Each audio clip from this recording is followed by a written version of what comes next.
आज हम बात करने वाले हैं परागण के विषय में। और परागण बोर्ड में आने वाला सबसे इम्पोर्टेंट टॉपिक है। इनमें से जो इम्पोर्टेंट है परागण में, वो परागण क्या है, तो सबसे पहले वो परागण समझेंगे कि परागण है क्या। तो परागण की क्रिया पादपों में, पुष्पों में होती है।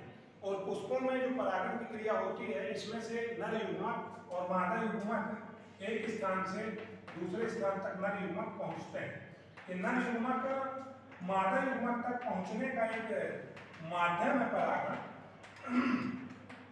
कि नर युग्मक मादा युग्मक तक कैसे पहुंचेगा, तो परागण द्वारा पहुंचेगा।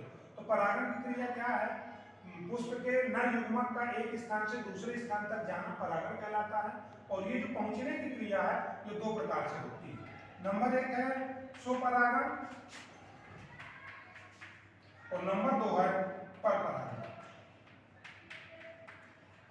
स्वपरागण परपरागण में क्या अंतर है कि एक ही पुष्प में, अर्थात जब कोई एक पादप है, मान लीजिए ये पादप है और इस पादप के अंदर एक ही प्रकार का पुष्प है, तो इस पुष्प में यदि किसी प्रकार इसमें से यदि नर युग्मक है और ये नर युग्मक यदि इस पुष्प में आता है, तो इस क्रिया को हम बोलेंगे स्वपरागण।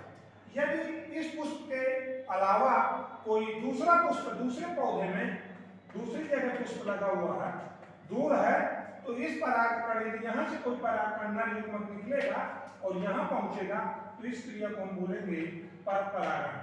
तो स्वपरागण में माध्यम की आवश्यकता नहीं होती, परपरागण में माध्यम की आवश्यकता होती है। स्वपरागण अपनी ही जाति में होता है, परपरागण भी अपनी ही जाति के पुष्पों में होता है। अंतर इतना है कि परपरागण माध्यम इनको चाहिए, बिना माध्यम पर यह डिपेंड करते हैं दूसरे ऊपर, माध्यम की आवश्यकता होती है। और इनके लिए रंग, गंध, मकरंद इत्यादि की भी जरूरत होती है। क्योंकि रंग और गंध इसलिए रंग गंध द्वारा ये अन्य कीटों को आकर्षित करेंगे और ये कीटों के पैरों में परागकण चिपक कर दूर दूसरे पुष्प तक जाएगा और जहां पर परागण की क्रिया संपन्न होगी। इस परागण की क्रिया के पश्चात पादपों में आगे जो क्रिया शुरू होती है, वो फिर आता है लैंगिक जनन। कि पादपों में भी लैंगिक जनन होता है, और लैंगिक जनन जब होगा तो उसके पश्चात बनेगा आपका बीज।